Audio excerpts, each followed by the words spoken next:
Hello student, हमने classification of element अर्थात periodic table के अंदर पीरियोडिसिटी के बारे में डिस्कस कर रहे थे और लास्ट वीडियो में हमने ईए इलेक्ट्रॉन अफिनिटी के बारे में डिस्कस किया था।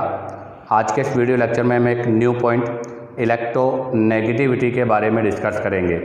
तो आज का इस वीडियो लेक्चर का जो पॉइंट होगा वो है नंबर 6, इलेक्ट्रॉन नेगेटिविटी। इसको शॉर्ट में EN से रिप्रेजेंट करते हैं। तो ध्यान दें, आज का जो हमारा पॉइंट है वो है इलेक्ट्रॉन नेगेटिविटी। क्या होता है इलेक्ट्रोनेगेटिविटी? तो ध्यान दें, हमने इससे लास्ट वीडियो में पढ़ा था EA इलेक्ट्रॉन अफिनिटी, और इलेक्ट्रॉन अफिनिटी का मतलब है इलेक्ट्रॉन को अट्रैक्ट करने की टेंडेंसी, और इलेक्ट्रॉन नेगेटिविटी भी इलेक्ट्रॉन को अट्रैक्ट करने की टेंडेंसी होती है। तो इसकी डेफिनेशन हो जाएगी tendency to attract share pair of electron. ध्यान दें, tendency to attract share pair of electron. कौन से बॉन्ड के? Covalently bonded. तो ध्यान देंगे कि tendency to attract share pair of electron towards itself is known as. तो ध्यान दें, इलेक्ट्रोनेगेटिविटी का मतलब होता है कि कोवेलेंट बॉन्ड से जो बॉन्डेड एटम होते हैं वो अपने बॉन्ड के इलेक्ट्रॉन को अपनी ओर अट्रैक्ट करने की जो टेंडेंसी है उसे ही हम इलेक्ट्रोनेगेटिविटी कहते हैं। जैसे मैं एक्सप्लेन करूं, A और B ये कोई मॉलिक्यूल है और इसके बीच में यहाँ पर कोवेलेंट बॉन्ड है। तो यहाँ पर इसके अंदर क्या है? ये कोवेलेंट बॉन्ड है। अब अगर कोवेलेंट बॉन्ड है तो इनमें से कोई भी एक एटम इलेक्ट्रॉन को अपनी ओर अट्रैक्ट करेगा। जब ये अपनी ओर अट्रैक्ट करेगा तो एक पर पार्शियली पॉजिटिव और एक पर पार्शियली नेगेटिव चार्ज हो जाएगा। और ये जो टेंडेंसी है अर्थात इलेक्ट्रॉन को अपनी ओर जो अट्रैक्ट करने की टेंडेंसी है, इसे ही हम क्या कहते हैं? इलेक्ट्रोनेगेटिविटी कहते हैं। अब अगर यही चीज़ हम बात करें इन आयनिक बॉन्ड या फिर पोलर कोविलेंट बॉन्ड। तो अगर आयनिक बॉन्ड या पोलर कोविलेंट बॉन्ड की हम बात करें तो आयनिक बॉन्ड और पोलर कोविलेंट बॉन्ड के अंदर ये डिसोसिएशन थोड़ा चेंज हो जाएगा। जैसे लिखा मैंने AB, तो इन आयनिक बॉन्ड और polar covalent bond of AB, ये एग्जांपल लिया है। तो ये AB आपका आयनिक या पोलर कोविलेंट बॉन्ड है। तो इसमें डिसोसिएशन कैसे होगा? जैसे मैंने लिखा कि electronegativity of A is greater than B, मैंने लिखा electronegativity of A less than B, अर्थात A की इलेक्ट्रोनेगेटिविटी B से ज़्यादा है और यहाँ पर B की इलेक्ट्रोनेगेटिविटी A से ज़्यादा है। हमें पता है कि जिसकी इलेक्ट्रोनेगेटिविटी मोर होगी वो इलेक्ट्रॉन को क्या करेगा? अपनी ओर अट्रैक्ट करेगा। तो आप देखो यहाँ पर EN किसकी मोर है? A की। तो इलेक्ट्रॉन किधर शिफ्ट होंगे? A की ओर। तो इसमें इलेक्ट्रॉन ऐसे शिफ्ट होंगे। अगर इलेक्ट्रॉन ऐसे शिफ्ट होंगे तो A पर तो लगेगा माइनस और B पे लगेगा प्लस। अब आप देखो नीचे B की इलेक्ट्रोनेगेटिविटी A से मोर है, तो अब जो इलेक्ट्रॉन है वो A की ओर नहीं, किधर की तरफ शिफ्ट होंगे? B की ओर शिफ्ट होंगे। अगर B की ओर शिफ्ट होंगे तो A पर लगेगा प्लस और B पर लगेगा माइनस। तो ध्यान दें, जिसकी इलेक्ट्रोनेगेटिविटी मोर होती है वो बॉन्डेड इलेक्ट्रॉन को अपनी ओर अट्रैक्ट करता है और अट्रैक्ट करके नेगेटिव चार्ज कंटेन करता है। तो ध्यान दें, मोर EN वाला क्या कंक्लूजन है कि जो आपका मोर EN वाला है वो तो किसका फॉर्मेशन करेगा? एनायन का।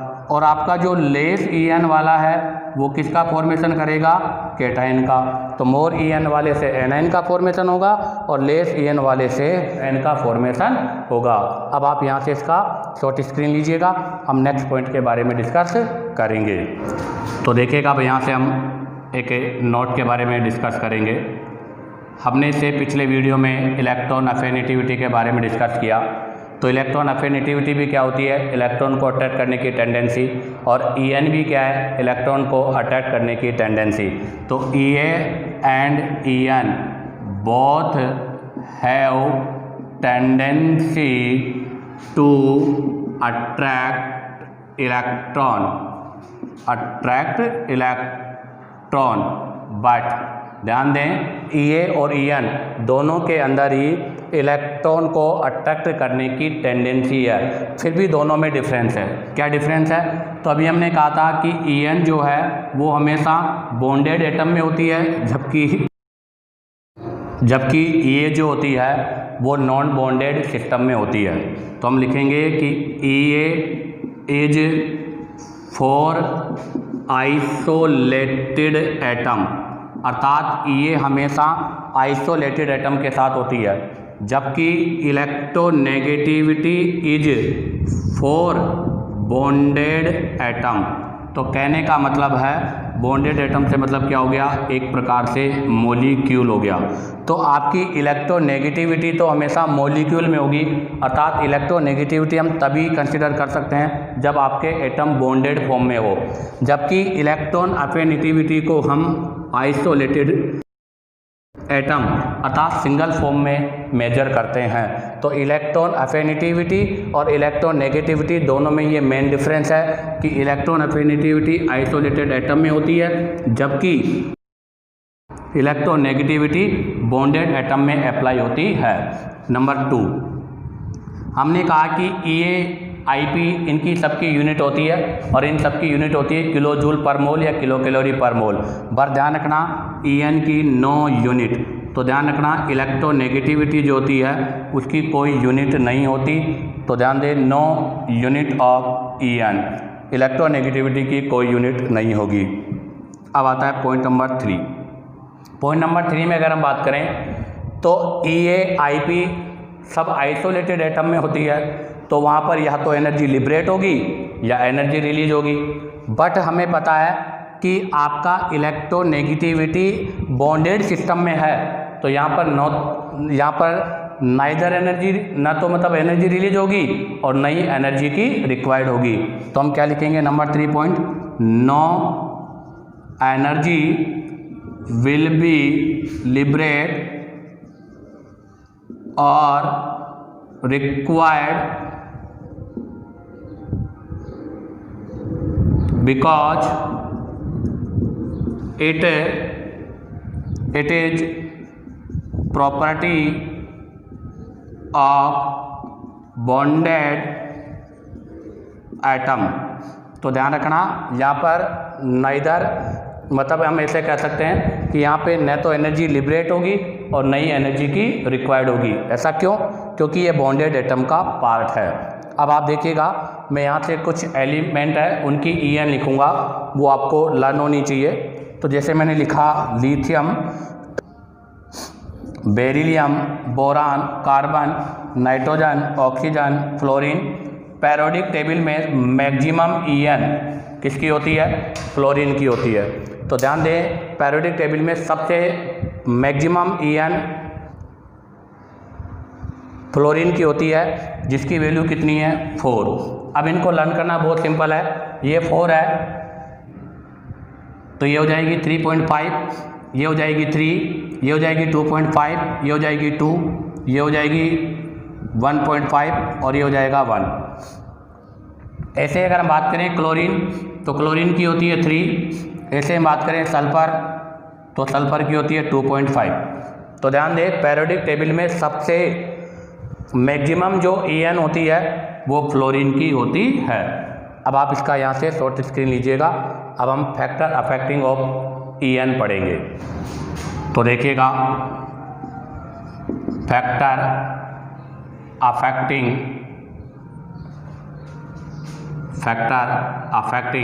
ऑफ En को इफेक्ट करने वाले फैक्टर। तो उनमें से सबसे फर्स्ट होगा इफेक्टिव न्यूक्लियर चार्ज अर्थात जेड इफेक्ट। और हमें पता है कि Z effect is directly proportional to En। Electronegativity Z effect के डायरेक्टली प्रोपोर्शनल है। ऐसा क्यों? क्योंकि जेड इफेक्ट इंक्रीज होगा तो अट्रैक्शन फोर्स इंक्रीज होगा, और अगर अट्रैक्शन फोर्स इंक्रीज होगा तो इलेक्ट्रॉन को अट्रैक्ट करने की टेंडेंसी बढ़ेगी। इलेक्ट्रॉन अट्रैक्ट टेंडेंसी जो है वो इंक्रीज हो जाएगी। अब बात करते हैं बी पॉइंट। बी पॉइंट में हम बात करेंगे आपके एटॉमिक साइज। हमें पता है कि आपका इलेक्ट्रोनेगेटिविटी एटॉमिक साइज के इनडायरेक्टली प्रोपोर्शनल है, क्योंकि साइज इंक्रीज होने से अट्रैक्शन फोर्स डिक्रीज होता है। तो हम यहाँ लिखेंगे क्या कि atomic size increase, attraction force decrease, attraction force क्या होगा, डिक्रीज। और अगर अट्रैक्शन फोर्स डिक्रीज होगा तो इलेक्ट्रोनेगेटिविटी भी क्या होगी, डिक्रीज होगी। अब आप यहाँ से इसका स्क्रीनशॉट लीजिएगा। हम नेक्स्ट फैक्टर नंबर 3 के बारे में डिस्कस करेंगे। तो देखिएगा नंबर सी। नंबर सी में हम बात करेंगे ऑक्सीडेशन स्टेट। तो ध्यान दें, electronegativity is directly proportional to oxidation number. Oxidation number increase होने के साथ साथ आपका इलेक्ट्रोनेगेटिविटी भी क्या होता है, इंक्रीज होता है। जैसे एग्जांपल के लिए मैंने लिया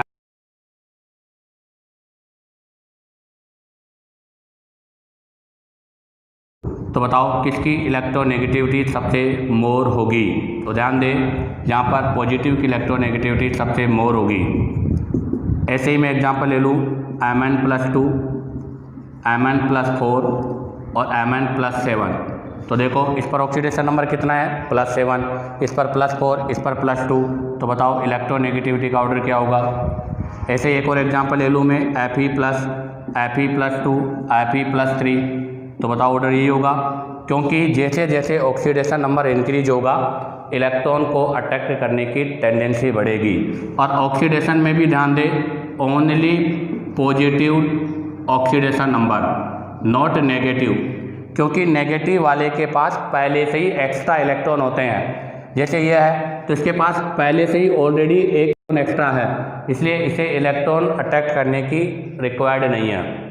तो ऐसी स्थिति में जिस पर पॉजिटिव चार्ज, तो हम ऐसे भी कह सकते हैं कि पॉजिटिव चार्ज अगर इंक्रीज होगा तो इलेक्ट्रोनेगेटिविटी भी क्या होगी, इंक्रीज होगी। अब बात करेंगे नंबर डी। नंबर डी में आपका आता है हाइब्रिडाइजेशन ऑफ एन एटम। आपका जो भी एटम है उस एटम का हाइब्रिडाइजेशन क्या है। तो ध्यान दें, हाइब्रिडाइजेशन ऑफ एन एटम के बारे में हम डिस्कस करेंगे। तो इसके लिए देखिएगा, electronegativity is directly proportional to percentage s character in hybrid atom. आपका जो भी हाइब्रिड एटम है उस हाइब्रिड एटम पर परसेंटेज एस कैरेक्टर। अब ये परसेंटेज एस कैरेक्टर क्या होता है, इसके बारे में मैं आपको एक्सप्लेन करता हूँ। तो देखिएगा, हाइब्रिडाइजेशन हम एक टॉपिक पढ़ेंगे हाइड्रोकार्बन। उस हाइड्रोकार्बन में मैं आपको हाइब्रिडाइजेशन के बारे में बताऊंगा। अभी तो मैं केवल पॉइंट ध्यान रखना है हाइब्रिडाइजेशन। तो जैसे मैंने 3 हाइब्रिडाइजेशन है, sp, sp2 और sp3। इन पर परसेंटेज एस कैरेक्टर हमें फाइंड करना है। तो देखिएगा यहाँ पर s और p कितने हैं, 2। तो यहाँ पर ओनली 2 ऑर्बिटल है। अब अगर हम 100 में 2 का डिवाइड करेंगे तो कितना आ जाएगा, 50%। अब आप देखो यहाँ पर s 1 है, p 2 है, तो टोटल कितने हो गए, 3। अगर हम 100 में 3 का डिवाइड करेंगे, यहाँ पर हम 100 में 3 का डिवाइड करेंगे, यहाँ पर हम 100 में 2 का डिवाइड करेंगे। अब देखो अगर हम यहाँ पर 100 में 3 का डिवाइड करेंगे तो कितना आ जाएगा, 33 के अप्रोक्सीमेट। क्यों, क्योंकि इसमें s केवल एक ही है, इसमें भी s एक ही है। अब आप देखो यहाँ पर भी s एक ही है। अब बताओ यहाँ पर 100 में कितने का डिवाइड करेंगे, 314 का। बताओ 100 में 4 का डिवाइड करेंगे तो कितना परसेंट आ जाएगा, 25। अब आप देखो जितना परसेंटेज एस कैरेक्टर मोर होगा इलेक्ट्रोनेगेटिविटी क्या होगी, उतनी मोर होगी। तो बताओ किसके अंदर परसेंटेज एस कैरेक्टर सबसे ज़्यादा है, एसपी में। तो इसका मतलब एसपी के अंदर परसेंटेज एस कैरेक्टर मोर है, तो इसका EN भी मोर होगा और sp3 का EN लेस होगा। अगर मैं इनकी वैल्यू की बात करूं तो sp वाले का होता है 3.25, sp2 वाले का होता है 2.75 और sp3 वाले का होता है 2.50। तो ध्यान दें, हाइब्रिडाइजेशन में आपको ये ध्यान रखना है कि परसेंटेज एस कैरेक्टर इंक्रीज होगा तो इलेक्ट्रोनेगेटिविटी भी क्या होगी, इंक्रीज होगी। और अगर ऑक्सीडेशन में बात करें तो पॉजिटिव चार्ज इंक्रीज होगा तो ऑक्सीडेशन भी क्या होगा, इंक्रीज होगा। इसमें मैं एक कंक्लूजन और बता दूं, अगर हम En की बात करें तो En सबसे पहले होगा पॉजिटिव चार्ज का, पॉजिटिव चार्ज के बाद में होगा न्यूट्रल का, और न्यूट्रल के बाद में होगा नेगेटिव चार्ज का, क्योंकि नेगेटिव चार्ज वाले के पास ऑलरेडी इलेक्ट्रॉन होते हैं, इसलिए उसकी इलेक्ट्रॉन अट्रैक्ट करने की टेंडेंसी भी क्या होती है, लेस होती है। अब इसका आप यहाँ से स्क्रीनशॉट लीजिएगा। अब हम पेरियोडिसिटी के बारे में डिस्कस करेंगे। तो देखिएगा, एक नोट है यहाँ पर, पहले हमने इससे पहले ईए और आईपी जब पढ़ा तो आईपी और ईए में हाफ फील्ड और फुल फील्ड जो होते हैं वो उनको इफेक्टेड करते हैं। फुल फील्ड और हाफ फील्ड में आईपी अर्थात वहाँ से हम इलेक्ट्रॉन को ईजिली रिमूव नहीं कर सकते, इसलिए उनका आईपी मोर होता है। और ईए के अंदर हमने लास्ट टाइम पढ़ा तो फुल फील्ड और हाफ फील्ड वालों में इलेक्ट्रॉन को गेन करने की टेंडेंसी लेस होती है, इसलिए उनका ईए कम होता है। बट En जो है वो हाफ फील्ड और फुल फील्ड ऑर्बिटल से इफेक्टेड नहीं होती। तो नोट यही है हमारा यहाँ पर कि En does not depend upon full field और हाफ फील्ड इलेक्ट्रॉनिक कॉन्फ़िगरेशन या ऑर्बिटल्स। क्यों? Because it is property of bonded atom, क्योंकि यह बॉन्डेड एटम की प्रॉपर्टी है। अब हम यहाँ से डिस्कस करेंगे periodic variation in En। Electronegativity में क्या पेरियोडिक वेरिएशन है? तो सबसे फर्स्ट इन ग्रुप, और हमें पता है ग्रुप का मतलब क्या हो गया, अप टू डाउन। तो on moving from up to down या bottom, electronegativity decrease because size increase. तो ध्यान रखना, ग्रुप में डाउन अर्थात अप टू डाउन जाने पर इलेक्ट्रोनेगेटिविटी की वैल्यू डिक्रीज होगी, क्योंकि वहाँ पर साइज क्या होता है, इंक्रीज होता है। अब हम डिस्कस करेंगे number B, in period. Period से मतलब है लेफ्ट टू राइट। तो यहाँ क्या लिखा जाएगा, on moving from left to right. ध्यान रखना, पीरियड में लेफ्ट टू राइट जाने पर इलेक्ट्रोनेगेटिविटी की वैल्यू इंक्रीज होगी। क्यों? बिकॉज जेड इफेक्ट इंक्रीज, क्योंकि पीरियड में जेड इफेक्ट इंक्रीज होता है जबकि ग्रुप में साइज इंक्रीज होता है। इसी के साथ ही इसका पेरियोडिक वेरिएशन भी कंप्लीट होता है। अब हम यहाँ से एक नोट के बारे में डिस्कस करेंगे। नोट यह है कि ग्रुप नंबर 18, आपको पता है ग्रुप नंबर 18 का मतलब क्या हो गया, नोबल गैस। अर्थात ग्रुप नंबर 18 या जो नोबल गैस होता है उनकी इलेक्ट्रोनेगेटिविटी 0 होती है, अर्थात इनकी नेगेटिविटी नहीं 0 है। उसका रीज़न क्या है? क्योंकि ये फुल फिल है और इनमें कभी भी मॉलिक्यूल बनाने की टेंडेंसी नहीं होती, इसलिए इनका En का मान क्या होगा, 0 होगा। तो उसका reason because they do not form molecule, अर्थात ये कभी भी मॉलिक्यूल का फॉर्मेशन नहीं करते। या हम ऐसे भी कह सकते हैं कि ये गैसें जो होती है वो ऑलवेज मोनो एटॉमिक फॉर्म में मिलती है, अर्थात ये कभी भी डाई एटॉमिक फॉर्म में नहीं होती, हमेशा ये सिंगल एटम की फॉर्म में होती है, इसलिए ये बॉन्डेड नहीं होगी। अगर ये बॉन्डेड नहीं होगी तो इनकी इलेक्ट्रोनेगेटिविटी भी क्या होगी, 0 होगी। इसी के साथ ये इलेक्ट्रोनेगेटिविटी का पोर्शन कंप्लीट होता है। उम्मीद करता हूँ अगर आपको वीडियो पसंद आया हो तो लाइक और सब्सक्राइब करना ना भूलें।